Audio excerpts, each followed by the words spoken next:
Have you ever noticed how quiet the world becomes when you fail? How the same people who once cheered for you suddenly forget your name, how the noise of praise turns into the silence of indifference. There's a strange moment in every person's life when they finally realize this truth: nobody truly cares. Not in the way you hope. Not in the way you imagine when you lie awake at night, replaying every mistake, every conversation, every failure. The world keeps moving. At first, it feels cruel. You give, you try, you bleed for the approval of others, friends, family, strangers on the internet, and when you finally stumble, they look away, scroll past, or worse, pretend they never knew you. That's the moment something inside you breaks. But what if that's the very moment you begin to live? Because maybe it's not cruelty. Maybe it's freedom. You see, there's a strange power in realizing no one's coming to save you. No one's losing sleep over your insecurities. No one's analyzing your life as deeply as you are. When Marcus Aurelius, one of the greatest Stoic philosophers and an emperor, wrote in his private journal, "You could leave life right now. Let that determine what you do and say and think," he wasn't being dramatic. He was reminding himself of something most people never learn: your life is yours alone. Think about it. You were born into noise, expectations, comparisons, social pressure. People tell you what success should look like, how fast you should move, who you should be. And so, you chase. You chase recognition, validation, applause. You run so fast trying to be seen that you forget to live unseen. You forget to grow in silence. But life has a strange way of teaching lessons through loss. There comes a time when you fail so publicly, or hurt so deeply, that the masks fall off. You see who stays. You see who disappears. You see that the world is not cruel, it's indifferent. And that's when something remarkable happens: your pain starts to transform into clarity. You begin to understand that the moment you stop expecting the world to care, you gain control over your peace. When you stop performing for the crowd, your energy shifts inward.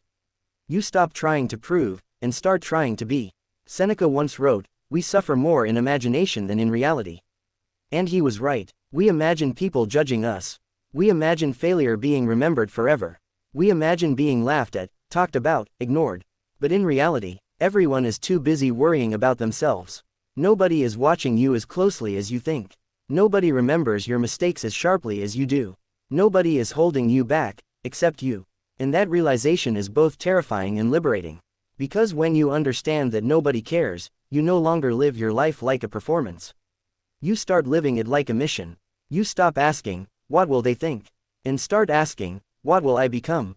This is where true Stoicism begins, not in the absence of pain, but in the mastery of response. The Stoics weren't cold or detached, they were clear. They understood that control begins where illusion ends.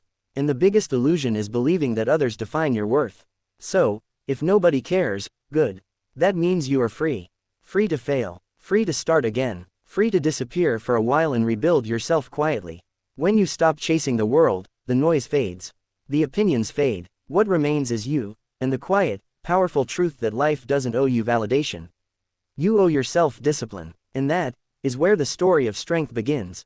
There's a morning that changes everything.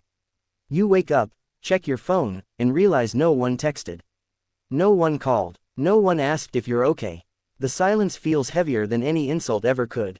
For a moment, it breaks you. But then, something inside you whispers, "So what?" You put the phone down, and in that small act, something extraordinary begins. That whisper becomes a spark. That spark becomes a voice. And that voice says, "Maybe it's time to stop waiting." It's strange, isn't it? We spend years depending on others for motivation, waiting for someone to notice, to encourage, to push us forward. But when you realize that the world isn't waiting for you, you begin to move on your own. You stop asking for permission to exist. That's the essence of Stoicism, radical ownership. It's the moment when your pain transforms into purpose. Epictetus, once a slave, taught that freedom doesn't begin when your chains are removed, it begins when your mind stops begging for approval. He said, "We cannot choose our external circumstances, but we can always choose how we respond to them." So imagine this: you stop reacting. You stop scrolling, comparing, complaining. You begin observing. You begin detaching. You start doing things not because they'll be admired, but because they'll make you stronger. You wake up early, not to prove something, but to master something. You start working on your craft, not for applause, but for peace. You begin to understand that self-respect is quieter than validation, but infinitely more powerful. Every day you improve a little, silently, consistently. There's no crowd, no recognition, just you, your effort, and the soft rhythm of progress.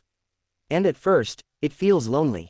You'll doubt yourself. You'll crave attention again. You'll wonder if this silent path is even worth it. But as the days pass, you'll begin to feel something new, a calm strength that doesn't depend on anyone's words. You'll notice how peaceful it is not to explain yourself. How freeing it feels to stay focused when others are distracted. How rare it is to keep going when nobody's watching. That's when you start to understand what the Stoics meant by living according to nature. It means living in alignment with your purpose, not the world's noise. It means focusing on what you can control, your effort, your choices, your reactions, and letting go of what you can't. You begin to guard your mind like a fortress. You stop letting every opinion enter and destroy your peace. You learn to be still, to breathe, to accept that the world's indifference isn't an enemy, it's a teacher. Because the truth is, if nobody cares, then nobody is stopping you either. If nobody is watching, then you are free to reinvent yourself entirely. The moment you stop expecting sympathy, you start developing resilience. The moment you stop begging for validation, you start earning self-respect. And slowly, you realize, this silence you once feared, it's not punishment. It's preparation. It's the training ground where your discipline is born. Where your patience sharpens. Where your character becomes unshakable. The world's indifference no longer hurts you. It fuels you. Because the less people care, the more room you have to build quietly, without interference, without judgment, without noise.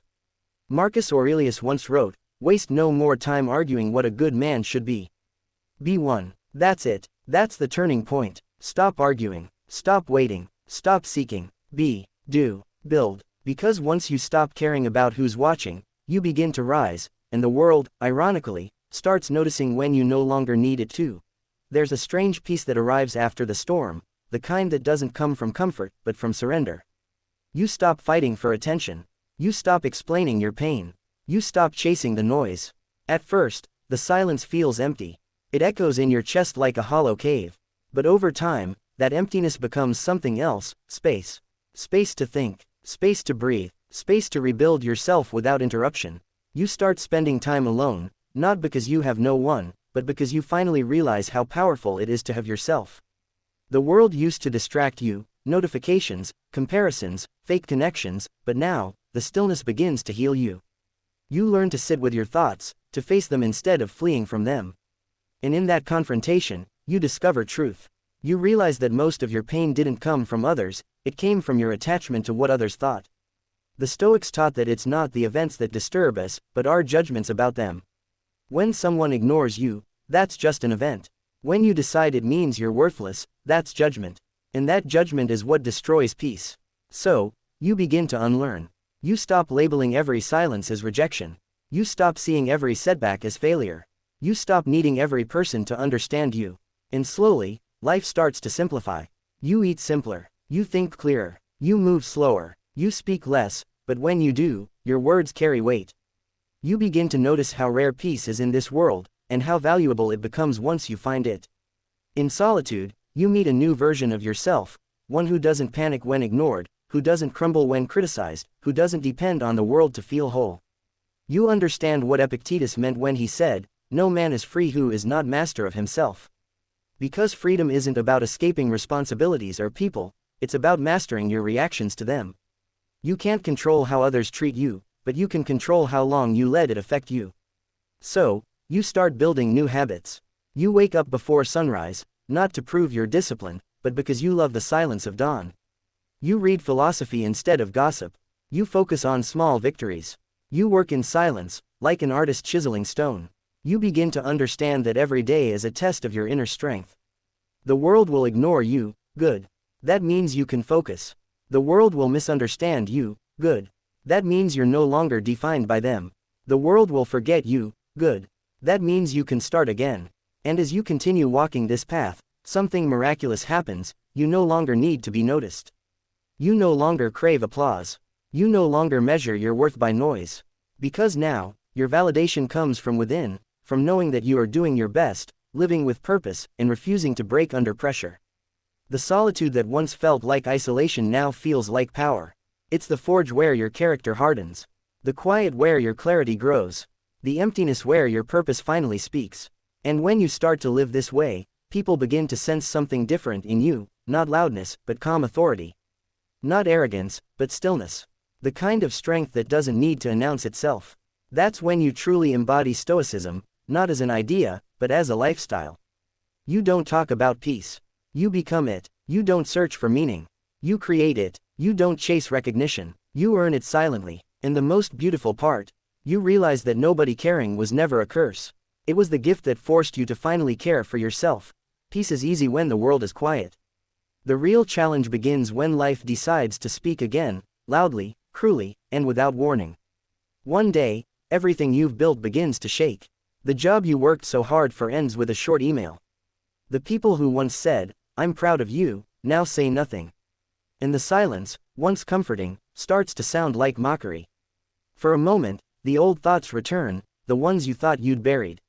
Maybe I'm not good enough. Maybe they were right about me. Maybe I was foolish to believe I could do this alone. But then, you remember. You remember the morning when you realized no one was coming to save you. You remember the nights you worked without applause. You remember how many times you fell and got back up, quietly. And you realize this moment, this pain, isn't punishment. It's the final test of everything you've learned. Marcus Aurelius wrote, "The obstacle is the way." He meant that life's hardships are not barriers, they are blueprints for growth. So you breathe, you center yourself, you don't beg for sympathy.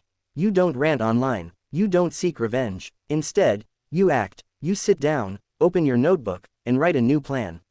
You face the reality without drama, without panic. You think like a Stoic, what can I control right now? You can't control the lost job. You can't control what people say. But you can control your effort, your patience, your attitude. So you focus there, on the small, deliberate actions that rebuild your life brick by brick. Day after day, you work silently again. Not because you're trying to prove anything, but because doing the work is the only response that matters. You replace complaining with consistency. You replace fear with focus. You replace anger with acceptance. The world throws more at you, a rumor, a betrayal, a disappointment. But each hit feels lighter than before. You've been tempered by solitude. You've been trained by indifference. And somewhere in the middle of that chaos, you catch yourself smiling.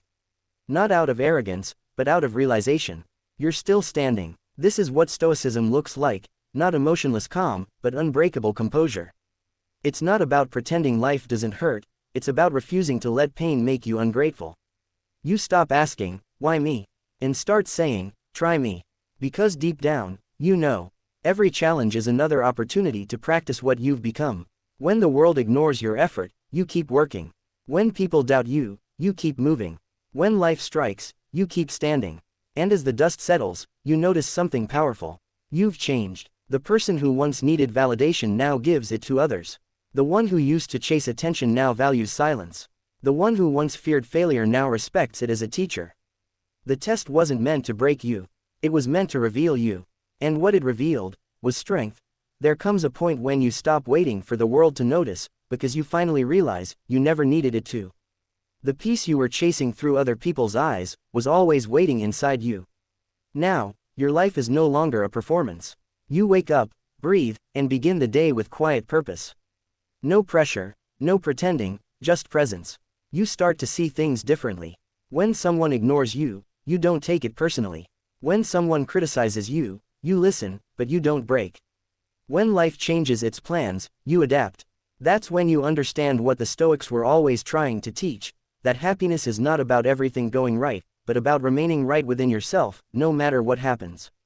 Marcus Aurelius wrote in his Meditations, "You have power over your mind, not outside events. Realize this, and you will find strength." And now, you live that truth. The noise of the world no longer shakes you, because you've trained yourself to listen only to what matters, your own reason, your own effort, your own peace. You've learned that nobody caring is not a tragedy, it's an invitation. An invitation to build your life on self-respect, not validation. An invitation to focus on your growth, not approval. An invitation to care deeply about what you can control, your discipline, your choices, your soul. You stop needing to explain your path, because you've realized. The ones who truly understand won't need an explanation. And the ones who demand one will never understand. You walk differently now, slower, more aware. You see that everything passes: pain, success, attention, judgment. And because everything passes, you stop clinging to it. You start valuing small things: a quiet morning, a clean mind, a good book, a simple meal, a focused hour. Because now you understand that meaning isn't found in the grand, it's found in the consistent, in the honest, in the disciplined. You've become unshakable, not because you don't feel, but because you've learned how to stand still within the storm. And in this stillness, you find what the world is too loud to notice. That peace isn't the absence of problems, it's the mastery of self. So when life tests you again, and it will, you won't ask, "Why me?" You'll simply whisper, "Let's see what I've learned." Because now, you know, nobody cares. And that's your greatest power. Because when nobody cares, you are free to live for what truly matters. Not for applause, not for recognition, but for peace, for strength, for yourself.